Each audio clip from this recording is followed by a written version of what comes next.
개를 선언합니다. 계속해서 황영국 소관 질의답변을 진행하도록 하겠습니다. 이어서 이관 의원님 질의해 주십시오. 네, 이관우 의원입니다. 일단 생태하천가에 들어가기 전에 생태하천가도 집행 잔액을 좀 보니까 50%가 넘는 집행 잔액이 있어요. 그런 부분들은 아까도 김영수 의원님이 잘 지적을 해주셨는데 우리 부서에서도 실링 안에 예산을 편성하다 보면 정말 필요한 사업이 있는데 예산액이 없어서 그 사업을 진행을 못하는 경우가 있거든요. 그래서 저는 집행 잔액이라는 부분은 예산을 편성할 때 충분히 어느 정도 예측 가능한 부분에서 우리가 예산을 편성을 하잖아요. 실은 몇 가지 예를 들으면 이전에도 말씀을 드렸지만 충분히 이런 요즘에 이런 뭐 많은 경기 불황으로 인해서 뭐 물품이라든지 그런 부분들이 수급이 좀 안 되는 그런 부분들은 미리 예측이 가능한 부분들이 충분히 있거든요. 그런 데는 과감히 좀 정리를 해서 예산 편성에 좀 만전을 좀 기해줬으면 좋겠습니다. 왜냐하면 국비, 도비, 시비 예. 더구나 민간인들이 하는 사업까지 포함하는 그런 사업에 대해서는 정말 철두철미하게 힘든 일이 있더라도 계획을 좀 정확히 잡으셔야 될 것 같아요. 예, 좀 더 심도 있게 저희가 검토해서 예산 세울 때 하겠습니다. 예측을 못하는 사업은 아주 뭐 특별한 경우는 별로 없을 것 같아요. 그런 부분들이 왜냐하면 그게 처음에 발생한 부분이라면 상관이 없는데 예. 이 부분에서도 전년도도 그렇고 이년도 벌써 2, 3년째 계속 똑같이 예산을 똑같이 올려서 예산을 똑같이 남기는 그런 부분들. 예. 이게 실은 돈이 얼로 가지 않지만 예. 재정은 어디 가지 않지만 그게 적절한 곳에 쓰이지 못한다는 부분들이 정말 좀 아쉬워서 말씀드리는 겁니다.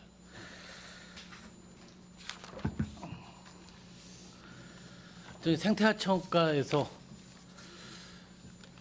우리 지산천에 대해서 한번 질의 좀 하겠습니다. 과장 우리 지산천 지방하천 개수 사업이 지금 몇 년도부터 이게 사업이 시작됐던 거죠? 17년도부터 시작됐습니다. 벌써 한 6년째 접어드는데 이렇게 사업 기간이 계속 길어지는 이유가 어디 있습니까? 이 지산천은 이제 우리 경기도에서 관리하는 이제 지방하천입니다.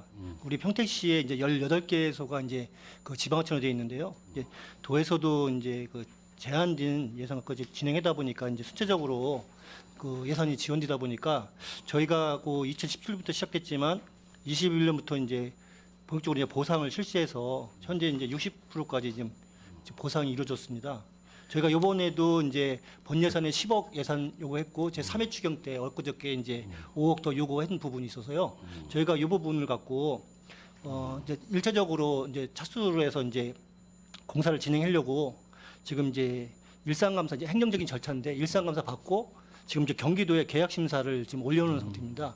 그 요거 나오면 바로 이제 주민 설명회 이제 갖고 이제 공사 집행해서 그 열정을 갖고 열심히 일하겠습니다. 설계는 완료가 된 거죠, 그러면? 예. 설계되는 걸 갖고 계약 심사 올린 거기 때문에요. 저희 설계인 게 올리기 전에는 잘못됐는지 보상은 어느 정도 추진이 된 거죠? 60% 정도 됐습니다. 60%. 제가 이제 이 말씀을 드리기 전에 우리가 이 지산천은 지방 하천 개수 사업을 워낙 시민들이 바랬던 게 아니라 복원을 바랬던 거예요. 실은 우리 이 지산천이 얼마나 우리 그러니까 자연 친화적으로 생긴 하천인지는 아마 제가 말씀을 안 드려도 더 잘 아실 것 같아요. 이게 실은 우리 덕암산하고 태봉산 쪽에서 흐르는 물이 우리 동막저수지라고 아실 거예요. 동막저수지에 모여서 그게 이제 우리 진이천으로 오는데 이제 K55 미군기지 옆에 있는 하천으로 흐르는 그런 줄기거든요. 그럼 지금도 그 가다 보면 그 생태 하천 그대로 유지된 데가 상당히 많아요. 조금만 복원을 시켜버리면 자연 친화적인 그런 하천이 될 수 있는데 개수 사업을 하더라도 복원이라는 그런 부분을 배제하지 않았으면 좋겠습니다. 개수 사업이라고 하면 우리는 실은 이거 뭐 홍수 예방이라든지 다른 기타 그런 피해를 좀 방지하기 위한 그 목적으로 해서 개수 사업이 이루어지는 걸로 알고 있는데 그렇게 하다 보면 실은 이 하천은 단순히 그냥 하수천에 비슷한 그런 느낌을 좀 받을 영향이 가장 크거든요. 그래서 우리 예를 들은 거 보면 우리 통북청 같은 경우 옛날에 참 오염도 많이 됐었고 그랬잖아요. 근데 그런 부분에서 좀뭐 바람숲길도 조성하고 막 그래서 지금 시민들이 많이 찾아와서 예. 하는 그런 부분들이 있거든요. 근데 우리 지산촌도 잘 개수와 복원이 병행해서 한다고 하면 정말 시민들이 휴식 공간, 시민들이 좀 즐길 수 있는 그런 하천으로 분명히 만들 수 있을 거라 생각을 합니다. 정말 저도 저는 그 하천을 가끔 잘 산책을 하거든요. 예. 그럴 때마다 너무나 머릿속에 그려지는 그런 부분들이 많이 있는데 예. 언젠가 말씀드릴 수 있는 기회가 있으면 정말 이거를 시멘트로 다 뒤덮여야 되나 그런 좀 안타까운 생각이 들고 합니다. 그래서 실은 시민이 즐길 수 있는 원형 상태를 보존을 해가면서 개수도 할 수 있는 그런 예. 부분들을 좀 설계 변경을 이루어져서라도 꼭 했으면 좋겠습니다.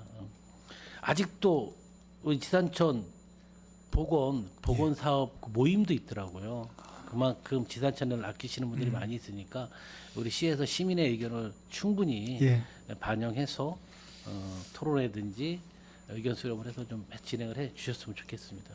이번에 주민 설명회 하면서 의견을 좀 반영해서 저희가 통북청 같은 경우는 이번에 저희가 자연형 하천으로 그 경기도에서 이제 또 도비를 받아서 하는 사업이 있습니다. 향후 사업에 뭐 지산천, 서정천 이 도심을 흐르는 하천에 대해서는 저희가 계속해서 생태 하천으로 다 바꿔나가도록 하겠습니다.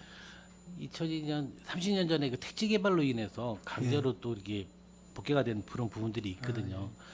그거를 다 뭐 드러내서 뭐 그런 복원이 아니더라도 기존에 있는 그 줄기만큼이라도 잘 자연 친화적인 복원을 통해서 시민들이 좀 산책이나 즐길거리 볼 수 있는 그런 부분들을 잘 해주시길 바라겠습니다.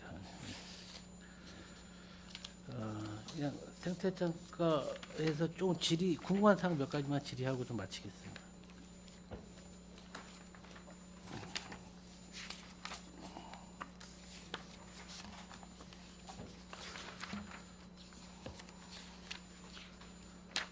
우리 스마트 홍수관리 시스템 구축에 대한 개선 사항이 2022년도에 11월에 준공이 완료된 건가요? 예, 현재 완료는 됐습니다. 예. 이 홍수관리 시스템이 하는 역할에 대해서 한번 설명 좀 해주시겠어요? 저희가 이제 국가하천 수문이 이제 55개가 있습니다. 그리고 이제 지방하천에 있는 3개소하고 58개소가 저희가 스마트 홍수관리 시스템으로 구축이 됐는데요. 수문이 저희가 설치되어 있는 거는 모두 이제 자동으로 이렇게 버튼을 누르면 돼 있는데 이 스마트 홍수 시스템으로 되면 이 관제 시스템에서 다 수문을 원격 조정이 가능합니다. 그리고 이제 그 CCTV로 모니터링을 해서 바로 그거 이제 홍수라든가 이를 제어할 수 있기 때문에 향후 이제 저희가 국가하천은 다 했지만 지방하천도 확대해서 이런 시스템을 구축해야 되나 한 생각을 하고 있고요. 특히 지금 이제 장마가 일시적으로 막 오기 때문에 이게 이제 기존 같이 그 주변에 있는 이장님들을 통해서 가서 수문을 뭐 닫고 하는 거는 상당히 이제 좀 안 맞는다고 생각하고 있고요. 저희는 앞으로 이제 남은 지방하천까지 다 이렇게 스마트 홍수 시스템으로 다 구축하도록 노력을 하겠습니다. 예. 그래요. 마을 뭐 예전에 이장님들이나 마을에 계신 분들이 그 수문 관리를 예, 했는데 맞습니다. 예. 요즘 또 어떤 분들은 그 관리자가 누구냐 선정이 됐냐 아니냐 그런 얘기를 해서 내가 요 설명을 했는데 예. 정확히 좀 이해를 못 하시더라고. 예. 그래서 다시 한번 이거는 이제 그분들에게 설명을 드리고 어떻게 보면 이게 긴급 대응하기에는 너무나 좋은 시스템인 것 맞습니다. 같아요. 예. 그래서 운영을 해 나가면서 분명히 약간의 또 허점이 발견될 수 있는데 그런 부분들은 적극적으로 예. 보완해 주시기 바라겠습니다. 알겠습니다. 예. 우리 진이 안성천 예. 낚시 금지 구역으로 지정해서 민원도 많이 발생했죠. 이제 낚시 협회라든가 낚시인들 특히 이제 그 낚시 용품점을 하시는 분들한테 민원이 상당히 많았었습니다. 뭐 루어 낚시 하시는 분들한테도 좀 민원이 있었고요. 저희가 최근에 이제 야간 단속도 좀 해서 과태료를 그동안 이제 부과를 안 해서 뭐 야간 낚시하시는 분이 있다 그래서 제가 최근에 이제 그 경기도 특사경하고 단속을 해서 3건을 적발해서 과태료를 3건을 부과했습니다. 300을. 또 일부 지정으로 허용 지정한 구간들이 있잖아요. 예, 있습니다. 그러니까 그런 부분들에 대해서도 실은 우리가 예방 차원에서 예. 쓰레기를 버릴 수 있는 쓰레기통이라든지 화장실 문제 같은 거는 잘 보완이 됐나요?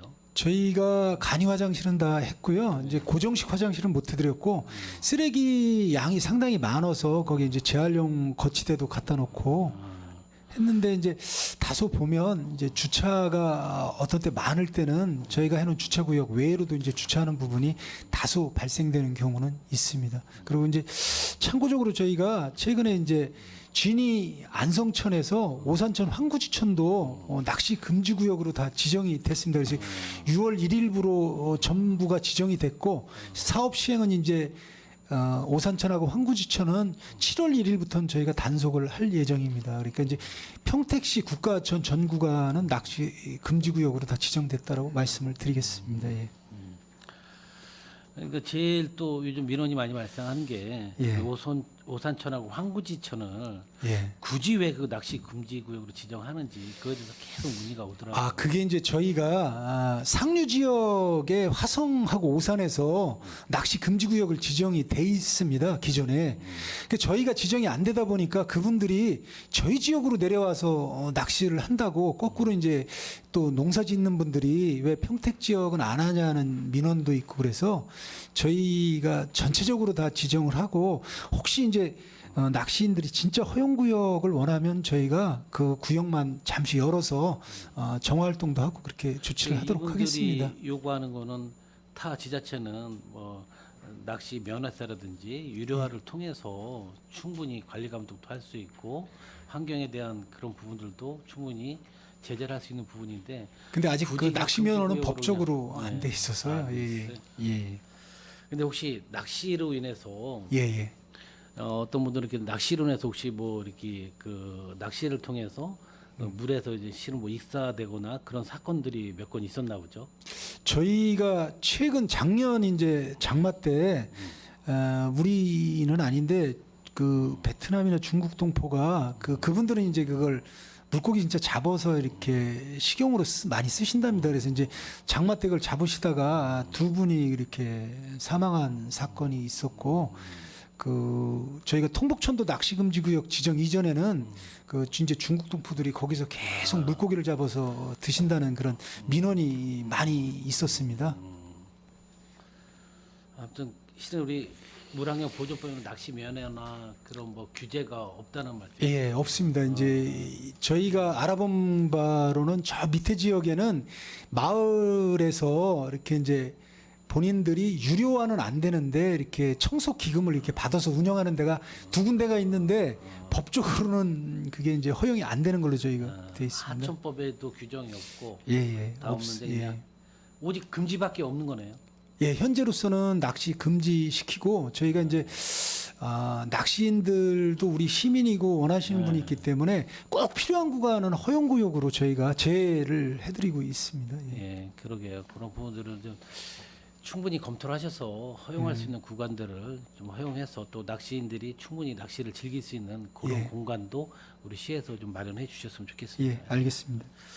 우리 마지막으로 우리 창내습지 생태측 복원 사업 예. 있잖아요. 예. 이 부분이 우리 홍수 때나 장마철 때 우리 침수 위험은 없나요? 제가 말씀드리겠습니다. 저희가 2007년도부터 현재까지 그 강수위를 해서 그 물 찼을 때 장마 찼을 때 수위 검토를 좀 했었는데요. 그 최 맥시멈이 3.3m까지 올라오더라고요. 물 수위가. 근데 지금 현재 지금 우리 그 상해습지가 3.9로 지금 표고가 제방 있어요. 높이가요? 예. 그래서 그 큰 물이 저기 문제되는 부분은 좀 없다고 판단됐습니다. 최고 수위가 3.3m까지도 보고 있는 거예요. 예. 그러면 홍수위 때 거기까지 올라오는 걸로 봤고요. 어. 저희가 계획하고 있는 거는 3.9로 거기서 이제 계획되기 때문에 예, 큰 문제는 없다고 60cm 판단했습니다. 차이면 무리가 없다. 그러니까 좀 더불어서 좀 저기 첨언하고 드리고 싶은 말씀은 이제 우리 그 농어촌공사에 그 수문도 이렇게 물 많이 오고 그러면 좀 협조해서 수위를 좀 내릴 수 있게끔 그 수문도 좀 여는 거를 좀 협의하고 있습니다. 이 본래의 취지는 이게 사람과 자연이 좀 친화적으로 어울릴 수 있는 그런 사업이잖아요. 이 사업 목적이 실은 이게 공사가 좀 본격적으로 언제부터 좀 이루어질 수 있나요? 장례 습진이 지금 현재 우리가 그 환경부에 그 기술 검토하는 부분이 있습니다. 그래서 저희가 그 계획을 갖고 환경청에 지금 올려서 환경부에서 그 심의위원들 그 심의 그 단계를 지금 거치고 있고요. 그거 끝나는 대로 그 점용과 같이 병행해서 저희가 지금 다음 달이나 빨리 끝나면 다음 달이나 다다음 달에 그 공사 발주하려고 합니다. 하반기에는 저희가 시행이 가능합니다. 예.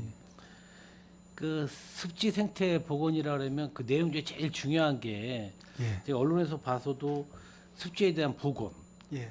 근데 생태 완충습 조성, 네. 체험 공간 등 여기가 쉽게 말하면 이 조성을 하기 위해서 이 세 가지가 필수 요건인데 예. 우리도 이걸 하면서 이 세 가지 항목은 포함시켜서 사업을 다 진행하는 거죠. 포함이 돼 있습니다. 그래서 이제 습지 생태공원은 저희 평택시에선 최초고요. 네. 이제 이게 저 경안천이라든가 팔당 쪽에 가면 몇 군데가 있습니다. 저희가 그래서 여기도 벤치마킹을 했고 최근에 과장님이 이제 독일도 유럽도 갔다 와서 저희가 그 외국 사례 뭐 이런 선진 사례 다 반영해서 습지 생태공원을 좀 시민들이 활용이 가능한 공간으로 좀 탄생을 하도록 하겠습니다. 아무튼 이제 행정 절차 빨리 좀 완료해서 공사가 좀 하반기에는 좀 진정이 됐으면 좋겠습니다. 또 오늘 질의를 좀 꼼꼼히 하려고 메모해서 질의하려니까 또 힘든 것 같아요. 자연스럽게 질의하는 게 더 편한 것 같기도 한데 아무쪼록 수고 많이 하셨고요. 또 다른 분들이 질의하는 과정에서 또 궁금한 사항이 있으면 질의 또 하도록 하겠습니다. 위원장님 질의 마치겠습니다. 예. 네, 이관호 의원님 수고 많으셨습니다. 최선자 의원님 준비되셨죠? 준비 안 되셨어요? 안 되셨으면은 그러면 예, 김명숙 의원님 예, 마무리해 주십시오. 네, 김명숙 의원입니다. 생태하천과는 제가 개별적으로 행정사무감사가 끝나고 따로 이제 우리 과 전체하고 제가 좀 세부적으로 들어가겠다고 말씀을 드렸는데요. 지금 저희 생태하천과 같은 경우에는 그 국가하천이 있고 지방하천이 있고 이래가지고 이제 하천이 굉장히 많습니다. 그래서 몇 가지만 제가 좀 질문을 하겠습니다.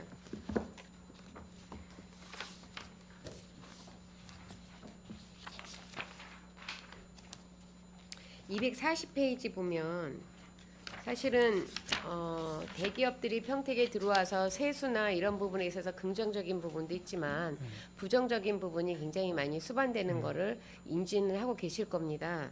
그래서 우리 그 식품정책과나 자원순환과가 아까 이야기했던 쓰레기 문제부터 시작해서 반도체 방류수에 대해서 제가 좀 질의를 좀 드리고 싶은데요. 지금 얼마 전에 제가 우리 과장님하고 이야기를 한번 했었던 걸로 생각을 하고 있습니다. 서정천에 겨울에 제가 지나갈 때 아지랑이처럼 열기가 느껴지는 부분을 제가 이제 한 일주일 정도 쭉 관찰을 했습니다. 그래서 다른 시군구에 이렇게 반도체가 들어온 그 시군구 사례를 쭉 살펴봤는데 기본적으로 방류수 온도가 한 43도까지 이제 올라갔나 보더라고요. 겨울에. 이런 문제는 인지를 하고 계셨던 부분인 것 같습니다. 같은데 맞습니까? 네, 그 법적 기준은 40도고요. 네. 현재 28도에서 30도 요 사이를 지금 그 맞춰서 지금 흘러가고 있는데 그 부분은 저희가 삼성하고 또 협의를 계속해서 거의 그 4단계, 5단계, 6단계 그 사업 시에 그 병행해서 기존에 1, 2단계 가동하던 부분 같이 해서 저기 온도를 낮추는 거를 좀 검토하겠다. 그렇게 협의를 좀 한 상태입니다. 지금 현재 온도보다 더 낮추는 걸로. 지금 세계보건기구 산하 국제암연구소는 타이어하고 반도체 공장 등을 포함해 19개의 유기용제 취급 산업군에 이제 발암성 노출을 경고를 하고 있습니다. 알고 계시죠? 이 19개의 유기용제 취급 산업군이라고 하면 평택에 이런 업체가 몇 군데나 있습니까? 지금 저희가 별도로 관리를 하고 계실 텐데. 이거 파악은 하셔가지고 별도로 관리를 집중적으로 하셔서 국가하천하고 소하천에 대해서 관리 감독을 하셔야 됩니다. 어제 뉴스 보셨죠? 하수에서 지금 마약성 검출이 돼서 지금 언론에 나오고 있습니다. 그런데 저희 같은 경우에도 이제 그런 부분은 그 과에서 하시겠지만 우리 그 생태하천과에서는 이런 부분에 대해서 정확한 데이터하고 업체 현황 파악, 그 다음에 저희들이 하천 수질 관리나 뭐 이런 부분에도 굉장히 많은 예산을 투입하고 관리 감독을 하고 모니터링을 하시겠다고 하셨는데 이 부분은 정말 중요한 부분입니다. 이런 부분에 대한 모니터링을 계획을 세우시고 그다음에 그 부분에 있어서 매년 월별로 시간대별로 온도 변화 상승이나 이런 부분에 대해서 우리가 데이터를 갖고 그 업체하고의 이런 부분을 가지고 논의를 해야지 지금 대략 뭐 이렇게 나옵니다. 이거에 대해서 좀 시정을 해 주십시오. 이렇게 미팅을 해서는 안 될 거라는 생각을 하는데 과장님 어떻게 생각을 하십니까? 예, 현재 저희가 그 수질 관련돼서 이제 모니터링하고 있는데요. 지금 말씀해주신 그런 부분을 더 참고해서 더 이렇게 강하게 해서 관리하도록 하겠습니다. 아까 우리 과장님이 법적 방류수 최고 온도가 40도씨라고 얘기를 하셨는데요. 현행 생물학적 폐수 처리 최적 온도는 28에서 32도로 알고 있습니다. 이 부분도 한번 검토를 해보셔야 될 것 같아요. 예, 법정 알겠습니다. 방수류하고요, 생물학적 폐수 처리 온도는 다르게 지금 책정이 되어 있습니다. 그렇기 때문에 아까 얘기하신 그 40도씨는 아닙니다. 이거는 지금 폐수 처리로 들어가기 때문에 그래서 이런 부분에 대해서 지금 저희들이 굉장히 면밀하게 그리고 다각적으로 방향성을 열어놓고 하셔야지만 주민들이나 시민들이 이런 부분에 대해서 안도를 하고 걱정하는 부분이 해소가 될 거라고 생각을 하는데 과장님 그렇게 생각하시죠? 네, 알겠습니다. 제가 이 말씀을 드린 거는 241페이지에 보면 반도체 방류수 미량 유해 물질 모니터링 강화라고 되어 있는데 네. 이 매뉴얼이 나와 있습니까? 연중으로 하겠다고 하셨는데 아까 우리 자원순환과 같은 경우에도 매뉴얼이 없었습니다. 그런데 이런 반도체가 평택에 들어온 횟수로는 꽤 되는데 매뉴얼이 지금 존재하는지가 궁금합니다. 제가 답변 드리겠습니다. 네. 예. 저희가 이제 그때 민관에서 추진하는 이제 반도체 폐수 토론회에도 참석을 했고요.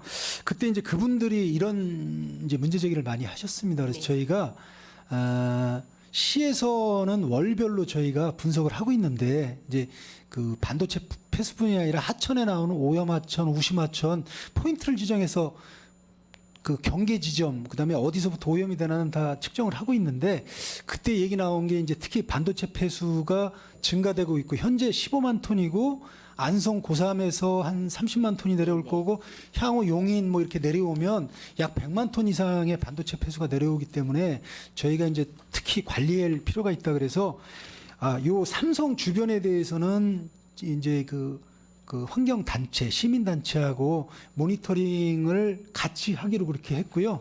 그다음에 이제 지금 저희가 월별 하는 데에 아까 의원님이 말씀하신 유기용제가 나올 수 있는 지역에 대해서는 뭔가 측정 항목을 좀 더 보강해서 하도록 하겠습니다. 그거는 아직은 매뉴얼상으로는 된 건 없고요. 그때 회의 과정하고 논의하고 이제 저희가 실무진하고 회의한 결과 그렇게 강화하자고는 했습니다. 그래서 그거를 대책 자료로 정리해서 시장까지 보고를 드리도록 하겠습니다. 네, 예. 유기용제 업체는 정확히 데이터를 갖고 계셔야 됩니다. 그래서 소하천이나 국가하천에 방류되는 부분에 대해서도 모니터링을 계속 하셔야 될 거라고 생각을 합니다. 그 부분에 대해서는 행감이 마무리가 되고 나서 좀 더 제가 갖고 있는 견해나 의견을 전달을 하도록 알겠습니다. 예, 예. 하겠습니다. 제가 이제 요구한 자료 중에 생태하천 이제 자료를 제가 받았는데 아주 성의껏 잘 해주셨어요. 그래서 저도 거의 다 검토를 했습니다. 하고 앞으로 한 10여 년간 그 평택에서 일어날 물순환 최적 개선에 대한 방향성이라든지 아니면은 뭐 하천 정비 그다음에 이제 어떻게 우리가 그 이런 부분에 환경을 이끌어내서 시민의 품으로 좀 더 좋은 수질을 갖고 일을 할 거라는 거에 대해서 제가 조금 더 많이 알게 됐고요. 이 자료 중에서 지금 보면 자료 혹시 갖고 계십니까? 안 갖고 오셨죠? 제가 그러면 간단하게 하고 지금 통복천에 유입하는 하수처리장 제2용소인에 대한 제거 부분이 있습니다. 아마 예. 사업을 주도적으로 하시기 때문에 알 수 있을 텐데 저희가 그 배달이 저수지 같은 경우에서 함양지로 올려보내서 내려와서 배달이 저수지로 들어가는데 가장 문제가 되는 게 지금 인입니다. 예, 인이 맞습니다. 굉장히 예. 높고 그다음에 이제 저희들이 그 투수가 안 되는 일명 불투수라고 하죠. 이 불투수 지역이 지금 전반적으로 평택시에 굉장히 많이 늘었습니다. 지금 몇 퍼센트 정도 5년 전 대비해서 늘었다고 보세요. 불투수 지역이. 저희가 전체 지역까지는 안 했고요. 먼저 이제 통복천 공모사업하면서 해보니까 네. 이제 세계동하고 이런 도심된 지역이 저희가 전국 평균보다 약 10%가 넘은 한 70% 정도 불투수율이라고 그때 이렇게 높습니다. 상당히 높게 돼 있습니다. 네, 예. 지금 이제 제가 자료를 보면 불투수 면적이라는 거는 말 그대로 일반 땅에서 우리가 시멘트나 아스콘을 깔아서 물이 투수가 되지 않는 상황을 이야기를 하는데 예. 불투수 지역이 늘어나면 생기는 문제점 하나가 비점 오염입니다. 공기 중이나 아니면 도로에 떨어져 있던 것들이 땅으로 투수가 돼서 이게 어느 정도 정화가 되고 지하수로 흘러 들어가서 이게 다시 생태 순환이 돼야 되는데 이 생태 순환이 되지 않고 하천으로 바로 들어가면서 여기에 있던 것들이 걸러지지 않기 때문에 이거를 저감하는 시설을 하겠다 해가지고 이루어지는 게 비점 저감 시설이라고 되고 지금 비점 저감 시설에 대한 예산이 막대하게 책정이 돼 있는 걸로 알고 예. 있습니다. 그러면 여기서 고민해야 될 부분이 불투수 지역이 이렇게 늘어나는 거에 있어서 다른 방안은 갖고 계신 부분이 없습니까? 왜냐면 이제 불투 지역이 늘어나는 거는 대규모 개발 이제 특히 그렇죠. 택지 개발 뭐 산업단지 우리가 아무튼 개발을 하면 불투수율이 늘어납니다. 그래서 아까도 얘기했지만 LID 기법으로 투수 면적을 높이도록 애초부터 설계를 그렇게 해야 되는데 현재 저희가 도시계획할 때 LID 기법 적용이 대부분 안 됐습니다. 그래서 저희가 이번에 이제 스마트 도시라든가 도시계획할 때 반드시 이런 LID 기법을 적용해서 물이 침수가 될 수 있도록 그 설계에 반영하도록 얘기를 했고요. 그거 관련해 가지고는 앞으로 도시계획과하고 논의했고 앞으로 우리 평택시 도시계획에는 반드시 이런 거를 다 적용하도록 그걸 아예 매뉴얼하도록 그렇게 하겠습니다. 저희는 반드시 환경국에서는 그게 우선순위로 추진해야 될 상황이라고 생각을 합니다. 예. 그리고 자정 능력이 뛰어난 이 대지는 그런 부분이 이제 우리가 비점 시설이나 이런 게 안 들어가도 되는데 이런 부분이 아니다 보니까 예산이 생각지도 않았고 이런 도시가 개발이 되면서 벌어지는 걸로 인해서 많은 예산들이 투여가 되고 있어요. 그러면 이런 부분을 최소한으로 줄일 수 있는 방법들을 좀 고민해 보시고 그런 부분들이 녹여 있어야 되는데 작년에 제가 이제 환경에 대한 이야기를 하면서 우리가 재사용률을 높이고 환경 친화적인 종이를 써야 된다고 해서 얼스펙이라는 이야기를 네. 드린 적이 있습니다. 이것도 지금 제가 자료를 요구를 할까 하다가 이게 사용이 증가된 부분이 없는 걸로 알고 있어요. 예. 이런 부분도 행감에서 한번 시정하겠습니다. 이야기하고 그냥 끝나는 부분들이 너무 많아서 안타까워서 제가 다시 한번 드리는 말씀인데요. 저희가 행감장에서 지적이 되고 시정을 하겠다고 해서 다 될 거라는 생각을 안 합니다. 왜냐면 가정집에서 개인이 생활을 해서 예산을 갖고 쓰는 게 아니기 때문에 정책이라는 게 있고 계획이라는 게 있고 기획이라는 것이 있습니다. 그렇기 때문에 계획을 하기 전에 기획을 하시지 않습니까? 기획을 하시는 단계에서 이런 부분을 충분히 녹여서 앞으로 단기, 장기, 중장기 계획을 세울 때는 좀 세우셔가지고 세우신 부분은 좀 보고를 해주셨으면 좋겠어요. 작년에 이렇게 행정감사가 이루어지고 나서 이렇게 시정을 했습니다라는 보고서만 있으면 사실은 이 행감장에서 이렇게 많은 질문 요구가 이유가 없습니다. 근데 그런 부분들이 전혀 보고가 되지가 않고 서면으로 그냥 행감 자료 주시면 저희는 그걸 가지고 공부를 해서 현장에 나가서 보고 이런 식으로 그냥 되풀이가 되는 게 지금 평택시 행정사무감사가 아닌가라는 생각을 합니다. 그래서 행정사무감사가 중요한 게 아니고요. 예. 행정사무감사에서 지적될 사항이 없는 게 중요한 겁니다. 그래서 지적받은 사항은 이게 뭐 오늘 제가 이 말씀을 드렸다고 해서 내년에 다 반영이 될 거라는 생각 저도 전혀 안 합니다. 하지만 조금씩 개선되는 사항이 이 자리에서 설명을 하실 때 조금 많이 나와주셨으면 좋겠다라는 말씀을 예. 드리고요. 우리 생태하천과 같은 경우에는 제가 참 감사한 게 저를 공부를 시키려고 주신 것 같아요. 이렇게 주셨습니다. 자료를.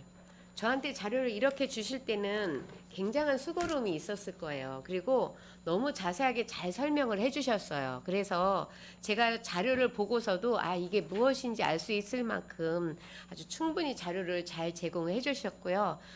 성의를 보여주신 거에 대해서 당연한 거지만 그 당연한 게 당연하지 않아서 다시 한번 감사하다는 말씀을 드립니다. 사실은 자료는 좀 이런 식으로 주셔야 됩니다. 그리고 그래서 제가 미리 요구를 해서 자료를 일찍 받았습니다. 4월 달 말에 부탁을 해서 5월 달에 받았는데 이런 부분들이 제가 공부하고 우리 시가 불투수 지역이 이렇게 많아졌다는 거에 대해서도 공부할 수 있는 계기가 됐었던 것 같아요.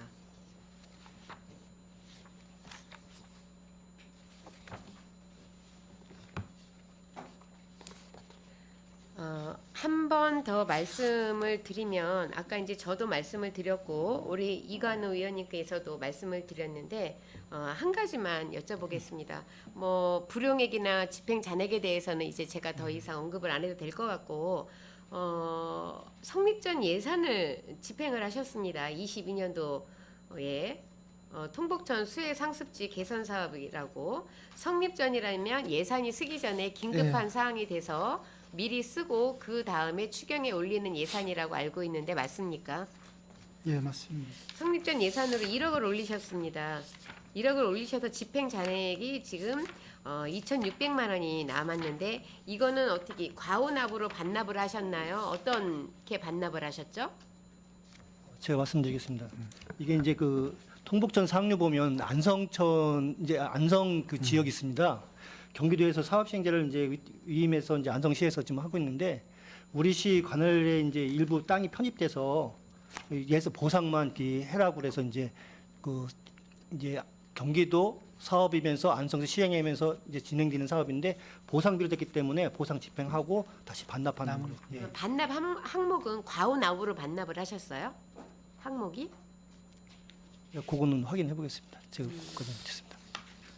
이게 이제 성립전 예산이기 때문에 저희가 한번 살펴볼 필요가 있는데 이게 이제 과오납으로 반납을 하신 건지 그냥 추경 예산으로 해가지고 전체 1억을 청구했다가 집행 잔액으로 남기신 건지 이렇게 되면 집행 잔액으로 남기시면 불용액이 되는 거고요. 과오납으로 하게 되면 불용액 처리는 안 되는 거거든요. 그래서 제가 여쭤봤습니다. 우리 환경지도과 과장님께 제가 이제 질문을 좀 드리려고 하는데 폐기물 문제가 지금 평택시에 조금 대두가 되고 있죠, 과장님? 아니 그 방치 폐기물 같은 경우는 뭐 적정하게 지금 처리하고 있는데요. 지금 폐기물 어떤 폐기물 말씀하시는지. 지금 얼마 전에 방송에도 나오고 기사화도 된 불법 폐기물 같은 경우에도 뭐 우리 담당 부서는 송출이기는 하지만 그래도 인지는 하고 계실 거라고 생각을 하는데 그런 문제들이 평택에서 자꾸 일어나는 거에 대해서 어떻게 생각을 하세요?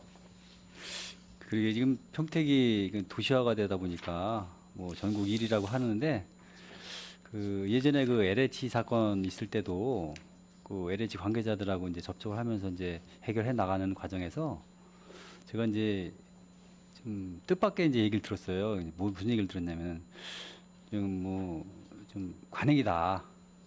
뭐 다른 데도 이런 식으로 했다.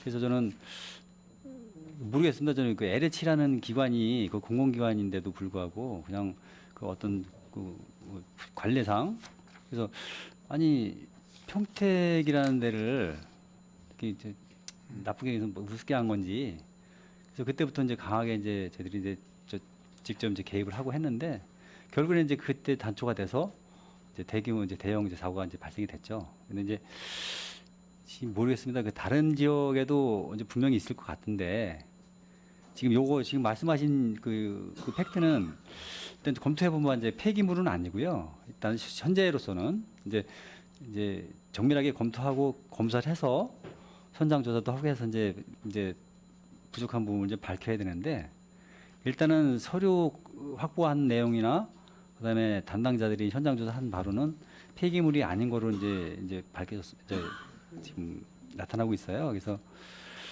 다만 이제 뭐 폐기물관리법이 이제 직접적 관련이 없더라도 다른 법이 이제 위반이 있다는 거는 저희도 이제 파악을 하고 있습니다. 어쨌든 간에 평택이 그 개발 빈도가 높다 보니까 이거에 따라서 이제 뭐 음성적으로 이루어지던 아니면은 뭐 모르고 이루어지던 뭐 고의적으로 이루어지든 하여튼 많은 건 맞습니다.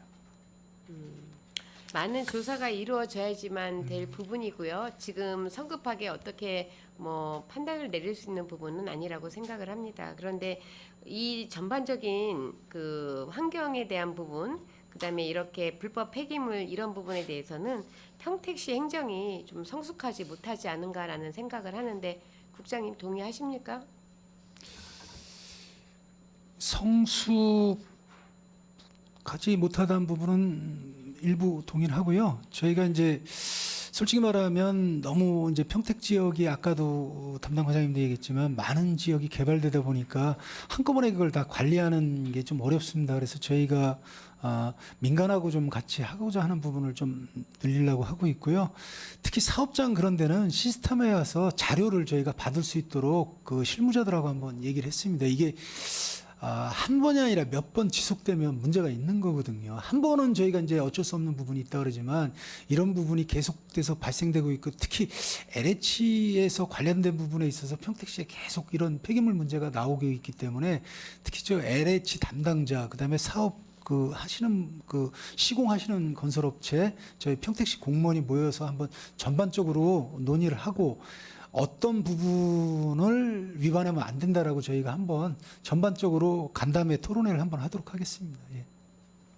지금 이제 그 천지환경에 대해서 예. 제가 이번 이 건에 있어서 좀 검토를 하다 보니까 지금 현재 천지환경이 일일 제가 정확하게 기억은 지금 못하는데 한 70톤 정도 매일 반출이 지금 2개 지역으로 나가는 걸로 알고 있어요. 당진하고 구민가 이렇게 예. 나가고 있습니다. 관내 지역으로 지금 이제 폐기물이 배출이 이제 나가고 있는데 이런 그 천지환경 문제는 사실 어제 오늘 일이 아닙니다. 그래서 지금 한간에 나오는 이야기는 뭐 정확하지 않은 거기 때문에 여기서 말씀드릴 수는 없지만 연결이 있지 않나라는 이야기들이 많이 나오고 있고 지금 근거 자료 같은 경우 제가 받은 자료를 보면 아주 토양 자체가 굉장히 썩어 있는 자료들을 제가 갖고 있습니다. 아까 그 부분에 있어서 그래서 지금 아까 그 어떻게 보면은 뭐 불편한 얘기일 수도 있었지만 성숙하지 못하다는 것은 이런 부분이 천지환경 문제가 불거진 지가 오래가 됐고 작년에도 또 이 소동이 한 번 있었고 그랬는데도 불구하고 연기된 사건이 올해 또 있었습니다. 그러면 이 문제에 대해서 적극 행정으로 대처를 하셨어야 되는데 그런 부분이 조금 미성숙하다라는 말씀을 드린 부분이고요. 앞으로는 옛말에 경찰 하나가 10도둑 못 잡는다고 얘기는 하고 있지만 다 할 수 없다는 거 인정은 합니다. 하지만 이렇게 큰 사안들에서는 선제적인 우리가 지도 점검이나 관리 감독을 해야 되지 않나라는 말씀을 드립니다. 예, 알겠습니다. 그 부분은 더 특히 LH 아니면 또 여기 브레인시티라든가 대규모 개발 사업하는 데는 저희가 전반적으로 아무튼 사업자, 시행자 저희 공무원들이 한번 논의해보고 특히 이제 폐기물 부분 또 시민들이 불편해하는 부분을 없애도록 노력을 하겠습니다. 알겠습니다. 179페이지 읍면동 폐기물 모니터링단 운영 이것도 사실은 이런 분들이 하실 수 있는 영역이 어디까지예요? 그냥 눈에 보이는 폐기물 단속된 거 사진 찍고 폐기물 읍면동에 신고해가지고 폐기물 처리 비용에 책정된 한에서 저희들이 버리는데 또 건축 폐기물 같은 경우에는 읍면동에서 대상이 아니라 그래가지고 일반 폐기물만 처리를 하는 걸로 알고 있습니다. 민원이 들어와서 몇 번 이야기를 했더니 근데 이제 제가 소속되어 있는 지역구 같은 경우에는 조합에서 개발된 데들이 아직 그 공사를 하지 않은 상황에 불법 폐기물들이 굉장히 많이 되어 있어요. 그런데 동에서 적극 행정을 해가지고 CCTV를 달고 하다 보니까 산업 폐기물이라든지 일반 가정용 쓰레기 같은 것들이 갖다가 이제 버리는 이런 양이 상당히 많이 줄었다라고 얘기를 하시더라고요. 그래서 그만큼 읍면동에서 적극적으로 활동을 해주시는데 이분들의 운영 그 폭이 그렇게 크지 않을 거라는 생각을 하는데 그 지금 민간 환경 감시단하고 민간 환경 감시단이 27명이시고요. 그다음에 그 모니터링단이 16명으로 구성이 됐습니다. 근데 민간 환경 감시단은 분야가 환경 분야 전체적으로 지금 포괄돼 있고요. 포괄적으로 돼 있고 이건 폐기물 그 폐기물 모니터링단은 어떤 거냐면은 각 지역에 예를 들어서 청북 같은 경우는 폐기물 처리 업체가 제일 많거든요. 그 많게는 한 분이 17개 업체를 담당합니다. 그리고 적게는 8개 업체. 그러니까 그래서 이제 지금 5월부터 두 분을 더 추가로 지금 이거 자료는 지금 4월 30일 기준으로 자료 제출한 거기 때문에 그래서 5월 달에 2명을 추가로 이제 지정을 해서 너무 이제 관리하는 관리하는 업체가 많다 보니까 그래서 근데 어쨌든 간에 그 모니터링단은 그 관리하는 업체가 지정이 돼 있습니다. 특정이 돼 있기 때문에 그 외의 활동은 이제 제한이 돼 있어요. 예, 그리고 혹시나 이제 그분 중에 관심 있는 분들이 뭐 하다가 뭐 환경 관련 이제 어떤 뭐 사건이라든지 발견이 되면 신고하시는 분들이 있는데 민간 환경 감시단이든 폐기물 모니터링단이든 제한이 따르는 게 뭐냐면은 사업장 부지 내로 들어갈 수가 없어요. 안전에도 문제가 예, 있죠. 예. 그래서 신변에. 폐기물 사건 같은 경우는 대부분 그 제보 뭐 그냥 좀 의심스럽다 그러면 제보에 따라서 그 환경 감독 공무원이 가서 단속하는 경우가 있고 아니면은 내부 고발자가 실제로 단독 그 제보를 주는 경우가 있습니다. 근데 이제 어쨌든 이분들은 제한이 많이 따라지기 때문에 환경 그 모니터링단 하시는 분들은 지금 말씀하신 것처럼 뭐 사업장에 폐기물 불법 처리하는 거 그것들은 좀 거의 불가능하다고 보시면 되고요. 다만 민간 환경 감시단들은 가능한데 이제 제한이 이제 접근할 수 있는 모니터링단은 업체를 업체를 지정했습니다. 순회를 하면서 예. 본인한테 할당된 업체를 예. 계속 고기만 이제 보고 모니터링 하는 있습니다. 거고 예. 그다음에 27명 작년에 이제 한 6명인가 예산을 더 추가했습니다. 올려드린 걸로 예. 알고 있습니다. 그분들은 수질이나 환경이나 예, 이런 상관없이 부분을 전반적으로 전반적으로 감시 다 활동하고 한다는 있습니다. 말씀이시잖아요. 예. 근데 저희 지금 이제 자료를 보면 감사 뭐 이제 그 행정 처분한 거부터 시작해가지고 뭐 반 이상이 뭐 그 자료예요. 이 정도로 굉장히 많다는데 조금 아쉬움이 있고요. 환경오염물질 배출 시설 대기나 폐수 이런 부분에서 행정 조치한 사항이 23년도에 이렇게 많습니다. 23년도면 사실 이제 1분기 정도 네. 지난 건데 이게 왜 이렇게 많이 늘 수밖에 없는 겁니까? 아니면은 지금 이제 구조적으로 문제가 있는 겁니까? 아니면 뭐 그 궤도에 문제가 있는 겁니까? 배출 시설이 수질이나 대기 쪽에는 그리고 또 비산먼지가 포함이 되어 있습니다. 공사 현장. 그렇죠. 그러다 보니까 공사 현장 같은 경우는 뭐 민원이 생긴 데 나가면은 거의다가 제가 알기로는 거의 99% 적발이 된다고 보시면 되고요. 그리고 대기 배출 시설이라든지 폐수 같은 경우는 그 우리가 지금 각 시군 종합 평가가 있어요. 그 지금 예전에는 그렇게 운영이 안 됐는데 지금은 100% 다 점검을 하도록 돼 있습니다. 그러다 보니까 그 배출 시설 담당하는 공무원들이 뭐 그냥 진짜 거의 뭐 매일 오전부터 출근하자마자 퇴근할 때까지 매일 다니면서 워낙 많은 수량을 다니다 보니까 적발률도 많습니다. 그럼 비산먼지 같은 경우는 신고 현황이 신고하지 않는 비율이 얼마나 됩니까? 보통 적발되거나 민원이 들어오거나 해서 그거는 이제 대비하는 데가 이제 어떤 식으로 이제 말씀드리기가 좀 곤란한 게 비산먼지 신고 안 된 데가 업체가 어딘지 모르거든요. 모르죠. 신고가 안 됐으니까. 신고 안 되기 때문에 그러면 모르기 이제 때문에 그 신고가 안 돼서 적발된 사례 비율은 지금 신고했던 업체들 뭐 억제조치 안 하든지 준수사항 위반을 한 업체들 외에 신고한 파악이 안 미신고한 업체들은 대략 한 20-30% 정도 보시면 될 것 같습니다. 근데 이제 미신고된 업체들이 얼마만큼이라는 거는 지금 왜냐면은 모르죠. 그 건축이라든지 이런 거는 협의를 통해서 걸러지거든요.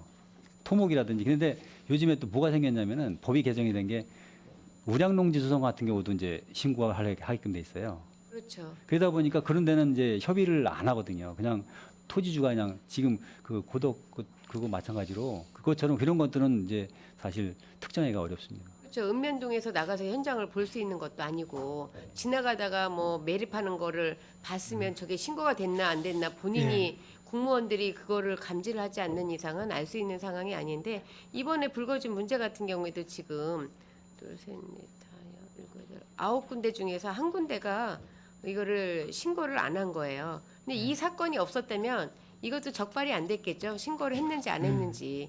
그러니까 이런 상황들이라는 거예요. 그래서 이런 부분들에 대해서 어떻게 앞으로 이제 지금 평택 같은 경우에는 뭐 겨울이 되면 거의 농지가 뭐 매립을 하고 있다라고 표현을 해도 과하지 않을 정도인데 각 읍면동에 좀 업무 협조를 좀 많이 좀 하셔야 될 것 같습니다. 비산먼지 쪽하고 담당자가 그 축산하고 악취하고 같이 업무를 담당하기 때문에 많죠. 예, 그래서 그 대부분 이제 적발되는 이고 하고 행정처분하는 게 대부분 민원에 의해서 시작이 된다고 보시면 되겠습니다. 거기는 뭐 그렇죠. 축산 같은 경우에는 뭐 우리가 이제 그 냄새가 나고 뭐 물이 썩어서 흘러가는 걸 보고 부유물이 떠 있는 걸 보고 알고 이제 이렇게 하고 있는데 이렇게 대기나 아니면은 이런 그 비산먼지 같은 경우는 사실은 비산먼지를 농토를 그 매립을 하면서 신고를 한다는 건 저도 모르고 있었습니다. 이게 또 바뀐 지 얼마 안 된 것도 있지만 그렇기 때문에 이런 부분에 대해서는 우리가 각 읍면동에 원래나 이런 부분들이 있기 때문에 그때 이제 이런 부분에 대해서 안내를 조금 하셔야 될 것 같아요. 그래서 그런 부분에 대해서 인지를 하고 있으면 주위 분들한테도 알려드리는 이렇게 되고 그래서 우선은 읍면동에서 활동하시는 단체들한테 이런 교육을 좀 교육이 아니라 안내서를 배부를 하시고 이런 부분을 좀 하셔야 되지 않을까 싶습니다. 예, 아까 알겠습니다. 이제 축사 얘기를 하셨는데 축사 같은 경우는 뭐 이거는 해결이 완전히 되기가 쉽지 않은 부분이기도 합니다. 왜냐하면은 사실은 냄새를 제일 많이 줄이려면 농장주의 어떤 의지가 가장 많이 필요합니다. 이게 분뇨를 사실은 나눠서 처리를 하는 데가 몇 군데나 있는지 제가 파악은 안 했는데 첫째는 나눠서 처리를 하셔야 되는 부분이고 그다음에 이제 그 생균제나 효모제 같은 걸 뿌려서 억제를 좀 해야 되는 부분인데 이게 이제 그 악취 물질이 이제 계속 휘발성인 제품 그 산이기 유기산이기 때문에 이런 부분들 날아가다 보면 냄새가 나고 냄새가 나서 가보면 또 그때는 안 나고 이런 부분에 있어서 우리가 해줄 수 있는 거는 뭐 바이오 필터 시스템 설치해 주는 거 외에는 지금 특별히 없습니다. 근데 제가 이 부분에 있어서 계속 문제가 대두가 돼서 그 논문이나 이런 부분에 있어서 제가 이제 쭉 찾아봤는데 저도 깜짝 놀랐어요. 이게 이제 지금 연구는 하고 있지만 어떤 결과로 얻어지지 않아서 시행은 안 되고 있고 일부는 지금 이제 아마 사료에 들어가고 있는 걸로 알고 있습니다. 그래서 이런 부분에 대해서 저감을 할 수 있는 부분들을 사료에 섞여서 지금 현재도 일부 하고 있는 걸로 알고 있어요. 그래서 사료가 개발이 계속 되고 있는 걸로 알고 있습니다. 그래서 지금 현재는 한 750여 종이 이제 유통이 되고 있는데 그 중에서 아주 획기적으로 반응이 있는 부분은 없는 것 같아요. 그래서 이런 부분들이 어떤 것들이 결과가 나오는지에 대해서 관심을 가졌다가 농가들한테 안내를 해드리는 것도 또 우리가 해야 될 부분인데 이 일까지 하시기는 사실 쉽지 않을 거라고 생각을 합니다. 직원 수에 비해서 업무량이 지금 우리 환경국 같은 경우 굉장히 과다하다고 생각을 합니다. 그래서 할 수 있는 일부터 우선순위를 하고요. 그 다음에 처음 단계 시작하는 거에 대해서는 촘촘하게 계획을 짜셔가지고 우리 시 행정이나 아니면은 예산이나 이런 부분에 있어서 행정감사에서 지적받는 사항이 내년 행감에서는 좀 없었으면 좋겠고요. 다시 한번 우리 생태하천과 과장님한테는 감사하다는 말씀을 다시 한번 드립니다. 이상으로 환경국에 대한 본위원회 질의는 마치도록 하겠습니다. 수고하셨습니다. 네, 김병수 의원님 수고하셨고요. 잠시 쉬었다 하실까요? 나는 회의 진행을 위해서 잠시 감사 중지를 하려고 합니다. 이의 있으십니까? 이의가 없으므로 10분간 감사 중지를 선언합니다.